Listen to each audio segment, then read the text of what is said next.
When most people hear the word ecstasy, they probably picture nightclubs, music festivals, that kind of scene. But what if I told you the real danger isn't just the party on Saturday night? What if it's the job you have to do on Monday morning? Today, we're going to pull back the curtain on the hidden link between MDMA and the very real risk of a workplace catastrophe. Let's just start with a number that might actually shock you: 2.2 million. According to a 2021 survey, that's how many people used ecstasy in the last year alone. So think about that. This isn't some niche, fringe issue. It's a widespread reality. And a huge portion of those individuals have jobs, responsibilities, and in some cases, the safety of other people in their hands. So, how do we connect all these dots? Well, here's our roadmap for today. We're going to start by breaking down what MDMA actually is. Then, we'll look at the chemical flood it unleashes in the brain. From there, we'll get real about its dangerous side effects, and then tie it all together to see how this party drug becomes a serious hazard at work, and what the future of safety looks like in response.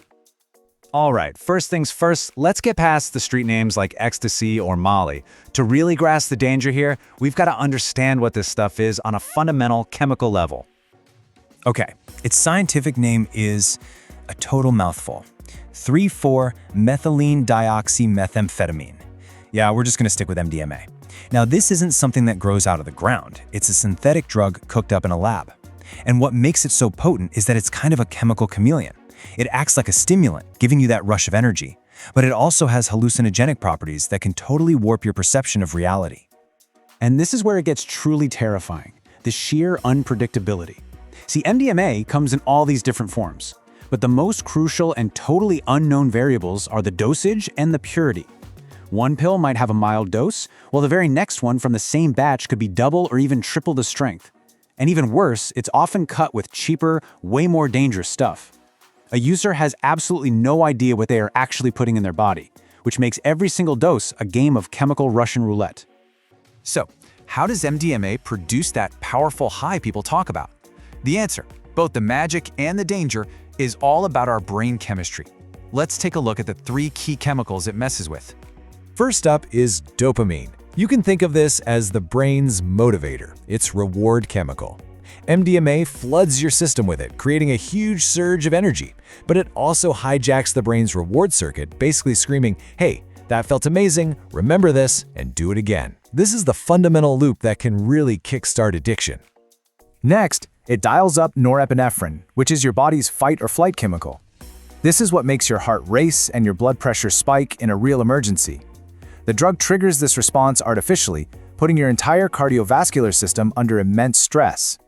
This is especially dangerous when you combine it with hours of dancing in a hot, crowded place, and it can seriously increase the risk of a heart attack or stroke. And finally, we get to serotonin, the chemical MDMA is most famous for affecting. Serotonin is like the brain's great mood stabilizer. It governs feelings of well-being, trust, connection, all that good stuff.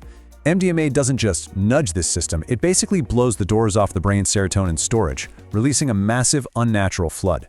This is what creates that signature feeling of euphoria and emotional warmth. But, as we're about to see, what goes up must come crashing down. So you combine that energy from dopamine, the emotional warmth from serotonin, and then you throw in some sensory distortion, you can see the appeal, right? But this chemical shortcut comes at a really steep price. Our brains are simply not designed to handle this level of activity, and forcing them to do it leads to some pretty serious consequences. Okay, so now we need to talk about the part of the story that often gets ignored: the dangerous and sometimes deadly side effects that happen not just during the high, but for days and even weeks afterwards. This really shows the harsh reality of the experience, doesn't it? For every desired effect, the body often has a nasty reaction. That euphoria might come with painful, uncontrollable teeth clenching. The energy rush can come with nausea and chills. And these aren't just minor inconveniences. They're warning signs that the body's being pushed to its absolute limit and is trying to tell you that something is very, very wrong. And the damage doesn't stop when the party ends. After forcing that huge release of serotonin, the brain's supply is just gone. It's depleted. This leads to the infamous come down, which is not just a hangover. It can last for a week or even longer. We're talking about deep depression, severe anxiety, irritability, and major cognitive problems with memory and focus. For all intents and purposes, the person is operating with a compromised brain. So let's just pause on that idea of a compromised brain for a second. This isn't always temporary. repeated use can have lasting impacts on mental health and brain function. And we want to hear from you on this. What are some of the most concerning long-term effects of drugs like MDMA that you've heard about or seen? Drop your thoughts in the comments below. We'd love to know what you think. And beyond the psychological come down, there are immediate, life-threatening physical risks. Hyperthermia, which is just a dangerous spike in body temperature, is a huge danger that can lead to a whole cascade of organ failure, starting with the kidneys. In some cases, muscle tissue can literally break down so fast that it poisons the bloodstream, a condition called rhabdomyolysis. And that extreme spike in blood pressure, it can cause bleeding in the brain. These are not 1 in a million chances. These are known catastrophic risks of taking this drug. This brings us to the absolute core of our explainer. The drug's after effects can linger for an entire work week. So what happens when the person who was partying on Saturday is expected to operate a forklift on Monday? What happens when that come down comes to work? This is the question that every single safety manager needs to be asking themselves. Just picture it. An employee is suffering from anxiety, their memory is shot, and their concentration is gone. Now put that person behind the wheel of a semi-truck, at the controls of a crane, or in literally any safety-sensitive role. The risk of a catastrophic accident becomes terrifyingly real. The impact on job performance is direct, and it is dangerous. Their judgment is clouded. Their reaction time is slowed way down. An inability to concentrate means they might miss a critical warning light or skip a crucial step in a safety protocol. This isn't just about one employee having a bad day. An impaired worker is a profound threat to themselves, their entire team, and potentially the public. Okay, now let's shift gears to the aftermath. The worst has happened. There's been an accident, and impairment is suspected. For any company, but especially for those regulated by the Department of Transportation, or DOT, this is the start of a logistical nightmare and a frantic race against the clock. This little process map here shows the traditional post-accident scramble perfectly. You know, accidents don't happen on a neat 9-to-5 schedule. It's 2 a.m., it's in a remote location, and a safety manager gets woken up to deal with a crisis. Their first job is to start this frantic, desperate search for a certified drug test collector who can get to the scene within a very strict, legally mandated time window. And every single tick of the clock just increases the stress and the company's legal exposure. This old process is just slow, inefficient, and full of risk. I mean, in an age of on-demand everything, it is a completely outdated model. So, how can modern technology solve this critical safety challenge and finally drag post-accident testing into the 21st century?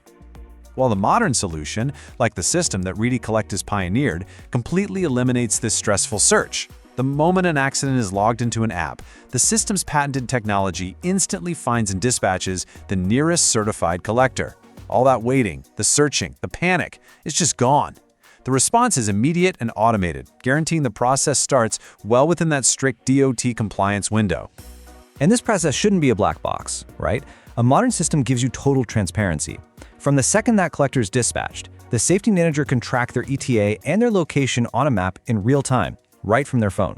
All the guesswork and anxiety of the old way gets replaced with clear, actionable information every single step of the way. And ultimately, the goal is to transform chaos into compliance. A modern platform automates the entire workflow, making sure every single DOT regulation is followed to the letter. This isn't just about avoiding fines, it's about building a stronger safety culture. By using technology to ensure a rapid, compliant response, companies can actively improve their safety scores and show a real concrete commitment to protecting their employees and the public. So the bottom line is this: by leveraging technology, we can transform post-accident response from a reactive, stressful scramble into a proactive, transparent, and efficient system. A system that prioritizes safety and well-being above everything else. Which makes us wonder, what other outdated safety processes do you see every day that are just waiting to be revolutionized by technology? Let us know your ideas in the comments. From brain chemistry to on-the-job safety, it's clear that the risks of MDMA are serious and require modern solutions. If you were inspired by this video, please like and subscribe to our YouTube channel, Ready Collect. Feel free to share this video as well. Thank you so much for watching.